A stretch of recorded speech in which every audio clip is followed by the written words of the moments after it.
जय हिंद दोस्तों, स्वागत है आपका एक बार फिर से इस नई वीडियो में। दोस्तों IBPS CW की वैकेंसी निकलने वाली है और जैसे मैंने कुछ दिन पहले वीडियो बनाया था जिसमें बताया था कि IBPS RRB की वैकेंसी जो कि निकलने वाली है, उसी के जस्ट बाद में IBPS जो कॉमन रिक्रूटमेंट प्रोसेस होता है CRP, उसकी भी वैकेंसी निकलने वाली है। तो आज की इस वीडियो में हम वैकेंसी के बारे में बात करेंगे, देखेंगे कि एक्स सर्विसमैन के लिए इसमें क्या क्या अपॉर्चुनिटी है और एक्स सर्विसमैन का सिलेक्शन इसमें किस प्रकार से हो सकता है। दोस्तों, सैनिकों से जुड़ी सारी खबरों को जानने के लिए सब्सक्राइब का बटन दबाएं और बेल आइकन को प्रेस करके ऑल का बटन दबाएं ताकि सारी लेटेस्ट जानकारी आपको मिले सबसे पहले। तो चलिए शुरू करते हैं वीडियो। दोस्तों, सबसे पहले देख लेते हैं कि ये जो IBPS जो CRP का जो एग्ज़ाम होगा, इसमें कौन कौन से बैंक्स में आपका सिलेक्शन होगा। तो दोस्तों, जैसा कि आप जानते हैं कि पहले इंडिया में जितने भी सरकारी बैंक थे उनमें से काफ़ी बैंक्स को मर्ज कर दिया गया है और अभी SBI को छोड़कर सिर्फ 11 और सरकारी बैंक बचे हैं।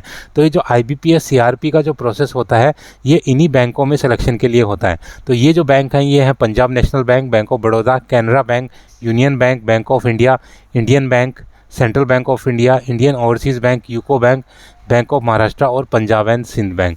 ये जो 11 बैंक हैं, इनके लिए ये सिलेक्शन होता है IBPS, जिसको कि CRP बोला जाता है।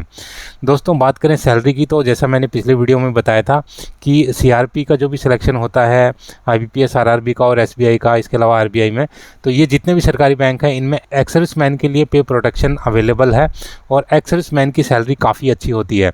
अगर हम सैलरी वाइज देखें तो बैंक का जो भी वो बेस्ट जॉब है जिसमें कि सैलरी एक्स सर्विसमैन की सबसे ज़्यादा होती है, क्योंकि उसको उसकी जो लास्ट सैलरी है उससे ऊपर ही उसका प्रोटेक्ट किया जाता है। प्लस बैंक के भी बहुत सारे अलाउंसेस होते हैं, इसकी वजह से जो सैलरी है वो काफ़ी बढ़िया हो जाती है। सैलरी के अलावा बाकी और भी बहुत सारे बेनिफिट्स हैं जो कि बैंक में मिलते हैं, जो कि मैं अपने वीडियोस के माध्यम से टाइम टू टाइम आपको बताता रहता हूँ। दोस्तों, इसका जो प्रोसेस है काफ़ी अच्छा रहता है। तो इसका जो प्रोसेस है अभी स्टार्ट होगा और अगले साल यानी कि 2025 के फर्स्ट क्वार्टर में मोस्ट प्रोबेबली जनवरी-फरवरी तक आपको इसमें ज्वाइनिंग मिल जाएगी। दोस्तों, बात करें जॉब लोकेशन की, तो यहाँ पर जो जॉब लोकेशन है, जैसे आप देख रहे हैं कि ये जो बैंक है ये कोई क्षेत्रीय बैंक नहीं है, ये किसी पर्टिकुलर जगह के ऊपर सीमित बैंक नहीं है। ये बैंक आपको पूरे ऑल ओवर इंडिया में देखने को मिल जाएंगे। तो आपका जो सिलेक्शन होता है किसी भी स्टेट से होता है, आपके चांसेस रहते हैं कि आप अपने स्टेट में स्विच कर सकते हैं या अपने स्टेट में पोस्टिंग जा सकते हैं 3 या 4 साल के बाद। काफ़ी बैंकों में ये लिखवाया जा रहा है कि जो शुरू में नोटिफिकेशन में बताते हैं कि भाई आप किसी भी ट्रांसफ़र के लिए अप्लाई नहीं कर सकते, लेकिन ऐसा कुछ नहीं है। अभी सभी बैंकों में ट्रांसफ़र ईजिली हो रहे हैं, चाहे वो CRP के बैंक हो चाहे वो SBI हो। तो आप अपने स्टेट के अंदर और स्टेट के बाहर आराम से ट्रांसफ़र जा सकते हैं, परंतु उसका कुछ टाइम पीरियड होता है कि आपको 3 से 4 साल एक जगह के ऊपर जहाँ पर आपका इनिशियली जो आपका सिलेक्शन हुआ है वहाँ उस स्टेट में आपको 3 से 4 साल रहना पड़ेगा, उस देन आप अप्लाई कर सकते हैं। इसके बाद में एज रिलैक्सेशन का देख लेते हैं। तो एज रिलैक्सेशन जो मांगी गई है इसमें क्लर्क के लिए, वो 20 से लेकर के 28 वर्ष है। और बात करें एक्स सर्विसमैन की, तो एक्स सर्विसमैन को इसमें रिलैक्सेशन है। तो एक्स सर्विसमैन को अपनी जो प्रेजेंट एज है उसमें से अपनी जो सेना की नौकरी है उसको माइनस करना है और उसको 3 साल और माइनस करना है, और उसके बाद जो उसकी एज है वो 28 वर्ष से कम होनी चाहिए। और जो डिसेबल एक्स सर्विसमैन है जो कि SC ST से बिलोंग करते हैं, उनको इसमें 8 वर्ष की छूट है, अदरवाइज सभी को सिर्फ 3 वर्ष की छूट है।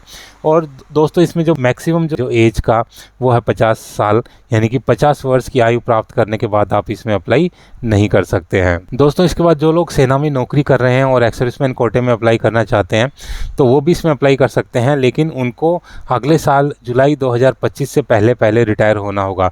तो जिन लोगों का डिस्चार्ज, जो कि सर्विंग लोग हैं जिनका डिस्चार्ज जुलाई से 25 से पहले है और वो IBPS CRP में आना चाहते हैं, तो वो भी इसमें फॉर्म भर सकते हैं। हालांकि उनको उसके लिए एक NOC देनी होगी अपने कमांडिंग ऑफिसर की। दोस्तों, बात करें क्वालिफ़िकेशन की, तो इसमें नॉर्मली जो क्वालिफ़िकेशन रखी जाती है वो जो आपका ग्रेजुएशन रखी जाती है, लेकिन एक्स सर्विसमैन के लिए इसमें क्लियरली लिखा रहता है कि जो भी एक्स सर्विसमैन है मैट्रिकुलेट है और जिनके पास army special certificate of education, या जिसे कि ग्रेजुएशन सर्टिफिकेट भी कहा जाता है, जो कि मिलता है आर्मी, नेवी और एयरफोर्स में 15 साल की नौकरी करने के बाद। तो अगर आपके पास वो सर्टिफिकेट है तो आप उस सर्टिफिकेट के बेस पे भी इसमें अप्लाई कर सकते हो।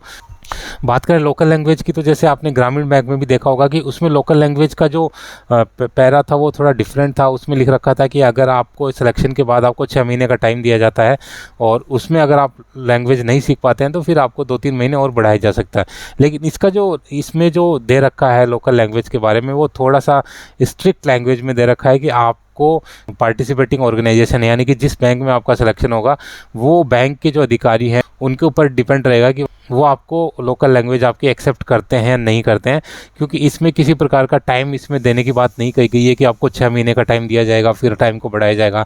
तो at the time of document verification ही आपको इसमें क्लियरली आपको लोकल लैंग्वेज आपको क्लियर करना होगा, और वहीं पर आपको एक बार ही आपको क्लियर करना होगा। अगर आपका लोकल लैंग्वेज वही है स्टेट में तब तो ठीक है, अदरवाइज डिफरेंट है तो आपको उसी टाइम के ऊपर उसको पास करना होगा, और उसके बाद आपको अलग से कोई 6 महीने का टाइम नहीं दिया जाएगा, ना ही आपका आगे कोई एग्जाम होगा। तो लोकल लैंग्वेज का इसमें विशेष प्रकार से आपको ध्यान रखना है। दोस्तों बात करें फीस की तो नॉर्मल कैंडिडेट के लिए तो 600 रुपये की फ़ीस है, लेकिन एक्स सर्विसमैन को इसमें 100 रुपये की फ़ीस देनी है। उसके बाद बात कर लेते हैं सिलेक्शन प्रोसेस की। तो इसका सिलेक्शन प्रोसेस भी सेम जैसे बैंकों में होता है। 2 प्रकार के एग्ज़ाम होंगे, आपका प्री एग्ज़ाम और मेंस एग्ज़ाम। प्री एग्ज़ाम सिर्फ क्वालिफाइंग इन नेचर है, ये आपको सिर्फ क्वालिफाई करना है, इसका कोई भी जो मार्क्स हैं वो आपके सिलेक्शन को प्रभावित नहीं करेंगे, और जो आपका टोटल मेरिट बनेगी वो आपका मेंस के बेस पे बनेगी।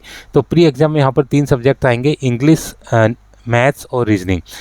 इंग्लिश के 30 क्वेश्चन होंगे 30 मार्क्स के, और मैथ और रीजनिंग के 35 क्वेश्चन होंगे 35 मार्क्स के। इंग्लिश के लिए आपको इंग्लिश, मैथ्स और रीजनिंग तीनों के लिए आपको 20 मिनट का समय मिलेगा। यानी कि जब आप क्वेश्चन पेपर स्टार्ट करेंगे तब आपका जो पहला, सपोज़ कीजिए पहला आपका इंग्लिश का पेपर है तो 20 मिनट वो टाइम चलेगा, उसके बाद वो ऑटोमेटिक वो आपका जो पेपर है वो चेंज हो जाएगा और आपके सामने मैथ्स का पेपर या रीजनिंग का पेपर खुल जाएगा। और उसके बाद आपने जो किया वो अगर पूरा किया है तो भी ठीक है, नहीं किया तो भी ठीक है, क्योंकि उसके बाद आपको दोबारा मौका नहीं मिलेगा। तो इस चीज़ का ध्यान रखना है। आपके पास एक सब्जेक्ट के टोटल 20 ही मिनट होंगे, आप जितना अटैम्प्ट कर पाते हैं आपको 20 मिनट में ही करना है, आपको दोबारा वापस आने का इसमें चांस नहीं मिलेगा। तो इस प्रकार से टोटल आपके 60 मिनट का ये एग्ज़ाम होगा, यानी कि 1 घंटे का एग्ज़ाम होगा, और ये 100 मार्क्स का एग्ज़ाम होगा। दोस्तों बात करें मेंस की तो यहाँ पर आपके जो सब्जेक्ट्स हैं थोड़े बढ़ जाते हैं। यहाँ पर आपका general oblique financial awareness, English language, reasoning ability and computer aptitude और क्वांटिटी एप्टीट्यूड, तो ये 4 सब्जेक्ट आएंगे।